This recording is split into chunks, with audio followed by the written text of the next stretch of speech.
Good afternoon, everybody, and welcome to the public forum, which is being held before the ordinary meeting of council. There are three people who have indicated they would like to speak. The first one is Mr. Alan Hunt in relation to the planning proposal 8.3. Mr. Hunt, would you like to come forward? Just remind people to turn their mobile phones off, and also this is being webcast.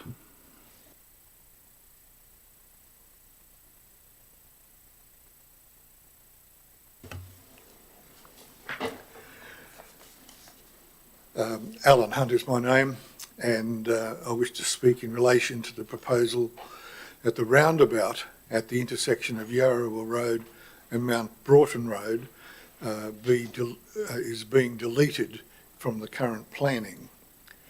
My wife and I own a farm on the corner of Yarrawal Road and Mount Broughton Road. We have no objection to the rezoning of the three lots opposite our farm. We've known it's going to happen for years, and feel it's the only logical outcome for these particular properties. 4 or 5 years ago, I met with the Department of Planning planners down in Wollongong with other members of our Stop Moss Vale Sprawl resident action group, and the departmental planners were proposing the rezoning of these three lots and also a couple of other lots up in Hill Road. But due to the then Planning Minister's extreme haste to rezone the Chelsea Garden Comanche farmland to residential, the additional lots were overlooked in the process. We directly view the traffic at the intersection and note the many accidents that occur there. I understand that the accident figures that are used by the consultants for the intersection are only taken from accidents where police are called. But the actual figure is substantially more. It's a very dangerous intersection as it is now. In fact, I can only recall 2 accidents in the last 5 years where police were in attendance. Most accidents involve vehicles running into the embankments on the various corners, and these crashed vehicles are either removed by a tow truck or pulled out by a larger vehicle and a car trailer. I think the police were there when the garbage truck overturned after his brakes failed coming down Mount Broughton Road, but not very often. We had one vehicle that crashed into our front paddock about 2 years ago, and then he did a right turn and went through the dividing fence into our neighbour's property. The cost of repairing the fence was approximately $1,000, and I'm sure that doesn't appear on any records that get to council. Our neighbours, Rod and Alison Minchin, who live at number 2 Mount Broughton Road, and they're to the west of the current intersection, and they bear the brunt of most accidents, and Rod is often fixing the fence in his easterly road boundary and collecting bits and pieces of vehicles that have run into the embankment and into his fence. It's been going on for years and years. The roundabout has always been considered by those who currently use the intersection as a vital traffic calming device and a way to alleviate the numerous accidents that occur at the intersection. The proposal of a T-intersection along Yarrawal Road as a viable alternative to the roundabout is only a money-saving matter and does nothing to address the safety of the existing 3-way intersection at Mount Broughton Road and Yarrawal Road. The consultant has given a list of perceived advantages for the alternative arrangements for deleting the proposed roundabout and including a T-intersection further along Yarrawal Road, and I address those as the end of my submission today. Their first comment was this is the consultant talking, it would eliminate safety issues with a four-way intersection at Yarrawa Road and Mount Broughton Road, giving the road geometry and sight lines at the location. The alternative intersection location with Yarrawa Road has good sight lines. That was their comments.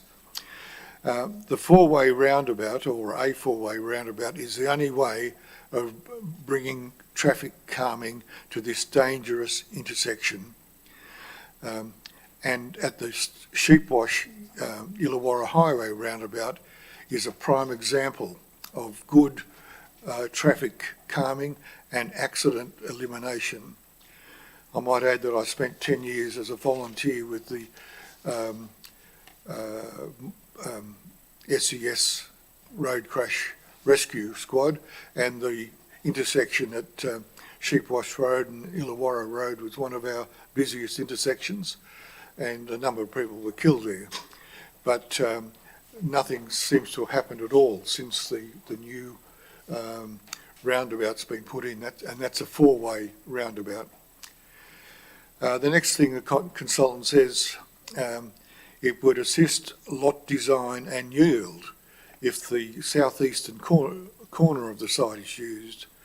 And I'm saying, well, lot design and yield are matters for the ultimate developer, and no part in the traffic calming of the Mount Broughton Yarrawa Road dangerous intersection.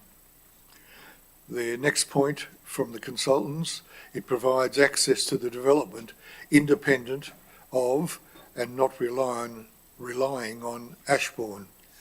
And my comment to that was access via Ashbourne, and particularly Ashbourne with the four-way roundabout, would be regarded as an advantage for the development and not a disadvantage. And their last point was it provides a front door to the development, and I think it's a somewhat spurious claim. The front door for these sites via Ashbourne would be highly suitable. They're going to have a very lush landscaping from what we've seen on the plans, lots of trees and boulevards. They don't seem to have roads, they're boulevards. So it's going to be a nice spot for them to enter into these other three lots. And that's about all I have to say. So I just thank you for the opportunity of addressing Council, and I hope that my observations and suggestions will help in your deliberations. You're obviously going to hand up what you've said. I could do that, yes. Look, I don't recall reading in the advices anything about a roundabout in what I'm dealing with. In the original Chelsea Kumunji type thing, which is now Ashbourne, there was also always going to be a four-way roundabout in that corner, up in the corner adjoining Mount Broughton Road, and there was also going to be another roundabout down towards Collins, and I think the one towards Collins is still there, and it just seemed really odd, the fact that they were calling for the deletion of the roundabout as part of this approval for the three lots opposite us. You would think that something like that would require a separate application that could be properly examined and so forth, rather than tacking it on to the three lots that are currently there. Look, I've got to say, I'm a little bit confused. I understand exactly what you're saying, Yeah. but I don't recall reading anything about the roundabout. But look, I'll ask the officer who's introducing this matter to address what you've talked about. Look, I hear what you're saying about the roundabout, but that's not what we're dealing with today, as I understand it. But look, I'll ask the officer who's introducing it, and if it's not, I'll organise for someone to have a meeting with you to bring you up to scratch with what the operational staff are doing in relation to this. Well, see, the thing that's quite interesting is that it seems strange to me that something as important as that roundabout would not just be tucked into the back of the one for the 3 lots. Well, look, I don't want to Yep, no. prejudge what I'm doing, but I won't be adopting that recommendation about the rezoning of those properties. I want more information. So what you're raising could be opportune in dealing with that. All right. But if you can hand it up to maybe Mr. Park, you appreciate it. But you're not going. You're staying to. Yeah, thank you.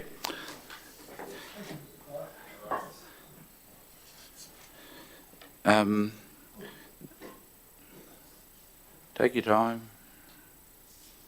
Mr. Anstey wants to talk on 2 items, 9.15, the Mittagong Playhouse, and then 9.16, recreational walking track strategy. Mr. Anstey.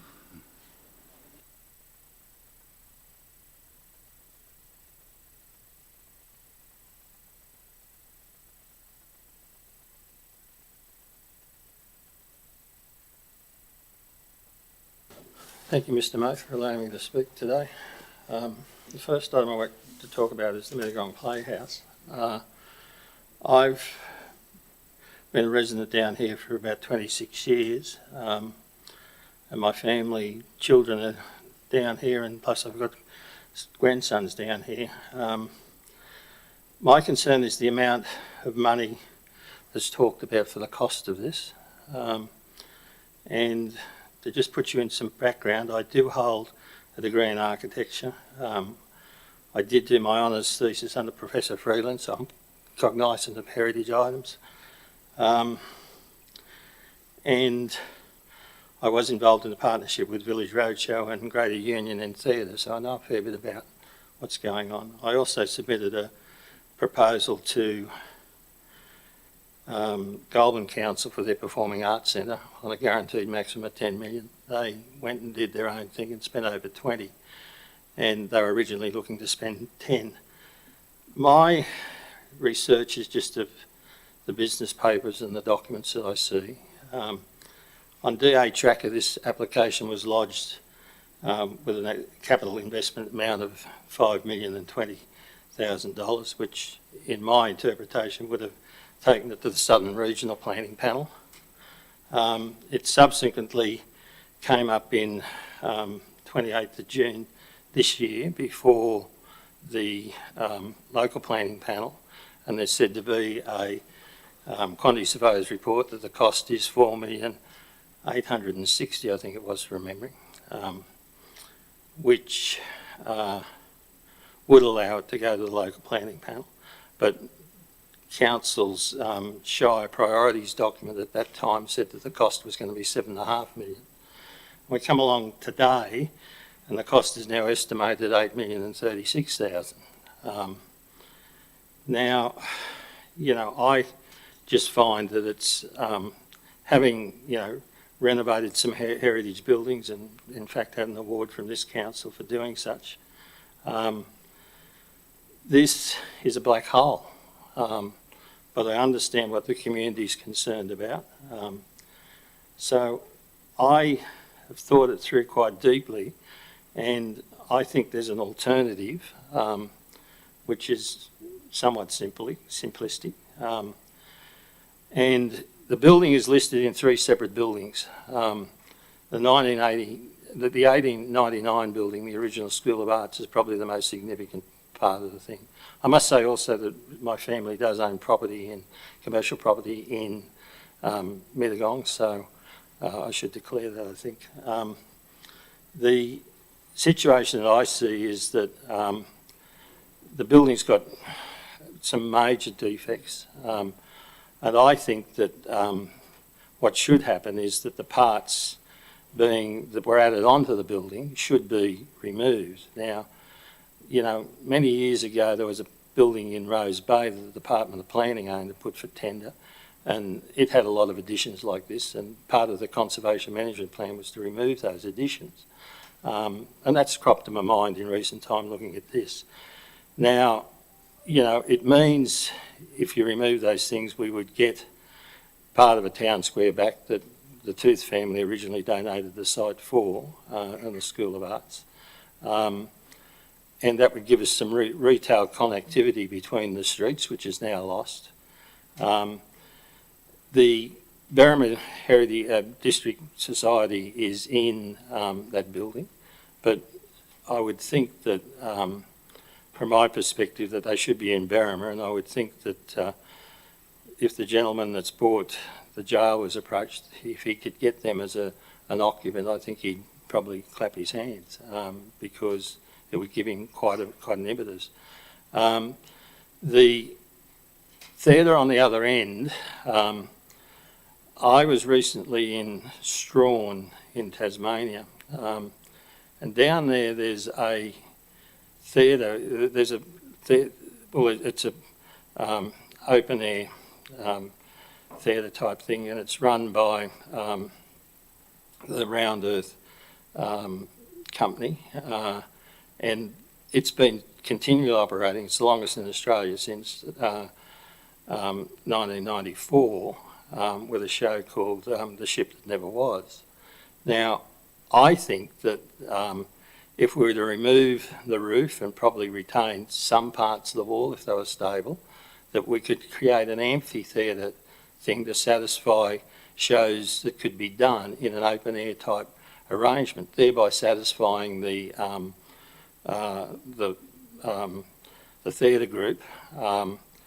And the other thing that I think is that if this was done under the situation of a park improvement, I think we've got, within our council's got Section 94 money aside that could probably be utilised to fund that kind of the removal and the demolition and the creation of the open space areas. And I think it satisfies a number of problems rather than imposing $8 million that will, with the financing arrangements, it's indicated it'll come to another 4, nearly adds on to that. And that's an impost that, you know, this community is faced with. We also note that there's, in the priorities for the Shire, there's information of looking at a performing arts centre, which I think we definitely need. And I think we need probably a small theatre and a 500-seat theatre. And I've said that in a submission in relation to the facilities that are required. It hasn't come forward yet. But I see that there's a solution in relation to the Mittagong Playhouse that may be different to what's being considered at the moment of doing what's proposed. What I'd like for you to do, Mr. May, is to take the time and go down and sit at the Station Street Coffee House, outside, have a cup of tea, and just sit there for a little while and look at this building as to what its real merit is. Because I did that, and I walked away with the view that it's not, it can be demolished, or part of it demolished, and create a better outcome than spending the massive amount of money, because it's obvious that this 8 million will probably turn into a lot more than 8 million. And there's no solution really offered at the moment in gaining funding. So in that vein, I'm saying that there is a solution that can help the community in the connectivity, and addressing the problems of who would be displaced, and providing something in the short term that would be suitable for a theatrical group to run on with in an open air theatre type arrangement, and retain some of the heritage significance that perhaps some of the walls have, depending on where they are. But to try and renovate what's shown on the plans and do the alterations, the building's just being forced beyond its realm. I mean, the building in the Heritage Report originally was to have a capacity of 407 people.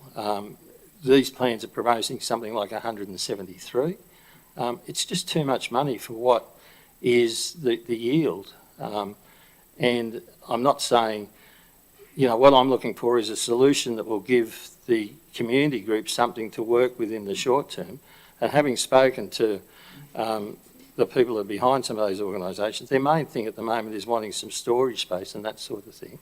And then if they had a performance space that works in Strahan, why not in the short term? I'll ask the officer who's introducing this matter to address some of the matters you've raised. Right. What is the threshold for a matter going to the regional panel? Mr Administrator, the threshold for a council DA is $5 million. And I believe, I'm just getting confirmation, but I believe that's the case. We've briefed the regional planning panel on that DA, so they're determining that application. I'll get the reporting officer to report on that. I don't know. I mean, it went to the planning panel on the 28th of June, and there was a consent issued by this council on the 4th of July. Yeah, the local planning panel. Yeah, by the local planning panel. My view is that consent is invalid. Well, And that's an important issue that you need. look, I think it's very important because I was very critical of the former council Yeah. in putting this matter Yeah. to the local to the Look, not even a local planning panel. So that's an important matter that will have to be looked at, and I thank you for raising that. But you must be a lot tougher than me. You're suggesting an open-air theatre. Yes, if you could look at what is in Strawn, right, it's been operating since 1994. If you looked at what it is and see, you would provide something that in the short term, it'll be short term and long term, but something that allows people to get on with performing. At the moment, with what you're trying to raise from $4 million from government and $4 million yourself in loan funds, and then approvals and down the track, you're 2 to 3 years before you'll get this thing up or operational. I'm talking about something, and you're looking to borrow money. I'm talking about utilising open space contribution money that you've already got in a bank account somewhere, and use that to create open space, particularly on the corner, and particularly, this open air facility in the rear where the hall is, in a sensitive manner, I mean, when I did architecture, there was, my Professor Molnar, who was better known as a cartoonist, but anyway, his comment was about Mies van der Rohe, and the comment of Mies van der Rohe was, less is more. And I'm saying that exactly applies here. Less is more. Do less, and you'll get more out of it. So you're saying that the only part of the building that's heritage listed is the old School of Arts, the old Mittagong Council building? I'm saying there's 3 separate listings. Yeah. There's 3 separate listings, one for the Mittagong Council Chambers things, one for the School of Arts in the middle, and one for the hall that was done up at the thing. I think the hall was 1911, and the chambers were 1954. If you go through the heritage assessment that's been done, in the gradings, the only really significant part is the original School of Arts. And most of that, when you stand back and look at it, is probably intact. It'll need certain things done to it, and I'm not saying demolish that, but I'm saying give us back a town square in the corner, give us back activation by an open-air theatre, and I think you've got the money to do it. So you'd have a town square that on one side has the Old Hume Highway and the other side Mossvale Road, in effect. Well, you've got that in effect, but, look, I've been saying since about 2003, I think it was, it's unsustainable for traffic to continue to come in from Braemar and come through Mittagong. We need roads and traffic have been talking for a number of years, and a minister pulled me aside and talked about when I commented at a function some years ago, that they are looking at Welby being the situation where there'll be more ramps going, because you need to reduce that traffic. Well, that's a matter in the council's community strategic plan, exit at Welby. But look, this facility is, it seems to me, a much-loved facility that the people are just not happy with what's there at the moment. Now, you said about storage. Just to let you know, the council is working very closely with the theatre group in relation to storage, and I'm pretty confident that we'll be coming forward with a recommendation about that. But notwithstanding, even if this work happens, they still need storage. There's no question about that. But look, thanks for that, and I will get the officer to address some of what you've spoken about. But I've got to say, I think a performing arts centre for the Highlands, let's wait and see what the Treadwell report comes out with. Oh, But absolutely. I think it'll be a long, long time. And I don't know who's going to pay for it. Well, I think- Because you can't get developer contributions to pay for the whole thing. I think that boat's sailed. I think you can get a fair bit of contribution to pay for it, in my view, as to where you go with that. Hope you appreciate this. These are some of the issues that we're trying to come to grips with I absolutely understand at the that. moment. And I'm There's so trying many to- legacy matters. Yeah, I'm trying to give you something that's different to probably something that you considered. Yeah. You And know? as you know from before, I listen to what people are saying to me. Yeah, I know that. Yeah. That's the Yeah. only reason I've come along, Yeah. because you do listen, and therefore I thought, well, this is some form of alternative, because I sat here one day and heard you say this Mittagong Playhouse has given me sleepless nights. It is. And when I look at the change in the amount of money, I'm not surprised, and I'm just saying there is always an alternative in life, and I'm trying to put forward an alternative. Yeah. Well, I think my personal view is the Mittagong Playhouse is one of the biggest issues that's still to be addressed in this shire. Okay, the next one was the recreational walking track strategy. Yeah, okay. Look, I've read that report as well. I had a meeting with the General Manager on the 10th of November, and another one with Carmel Foster on the 22nd of June. The Treadwell report talked about moving the current where you start the Boxvale track further down to the reservoir land. That's what's called as the upper reservoir land. There is a plan of some walking tracks around that site, and also some Section 94 contributions for that. I should say that one of my members of my family owns land adjoining that reserve, but what I discovered in looking into it is that adjoining the, in what I think is Quarry Road, there's a parcel of land owned by council, which under the 1989 plan had the benefit of a dwelling type, and the zoning changed to put it into, I think, a C2 zone. I suggested back in those two meetings that council should look at rezoning that land.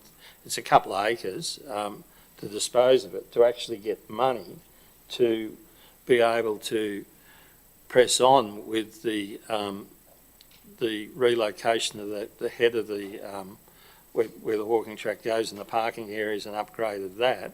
And this report's basically saying there's no money to do anything. And I'm saying, well, if you want to go forward and look at where it is, there's a parcel of land that's just not, I don't think it even, from what I paced out, it doesn't even form part of the existing area that's aside for the parking area and some picnic tables. If it was zoned to the same zone as the land that adjoins it, 2 acres, it'd have quite a valuable piece of land, and it's not doing anything at the moment, and you haven't got any money to spend on the walking tracks. That I see that as a source of money to, start to move forward with what the thing is. I've also spoken at those meetings about the fact that there's a lower dam, which was built in 1908 and disused by council for the water supply in 1999, and it's Crown land, and I'm trying to deal with Crown lands, and although council is a manager of it, to look at taking the waters type facility similar to Peninsula Hot Springs down in Mornington Peninsula, which would be a game changer for this area. And also, if the parking area is currently located onto the land that adjoins the upper reservoir, it's possible to put a catwalk across the dam wall. I've searched council file, and there was a proposal to do that many years ago and valued. We've got a development to do next door, which will have to pay Section 94 contributions, and we'd like to work out some way to do it by a voluntary planning agreement that would allow the fact of the walking tracks in the area to be enjoyed. I mean, at the moment, the upper dam enjoys a little bit of recreational use, but not much, because people really don't know it's there, and the lower dam, people don't even know it exists. And these are assets that are there that we need to take advantage of. You're getting a little bit too I'm sorry, I've gone a bit- technical for me. But look, I'm more than happy to meet you. I know the Boxall track. I'm more than happy to meet you there. I can't, obviously not going to become involved in voluntary planning agreements or anything like that. No.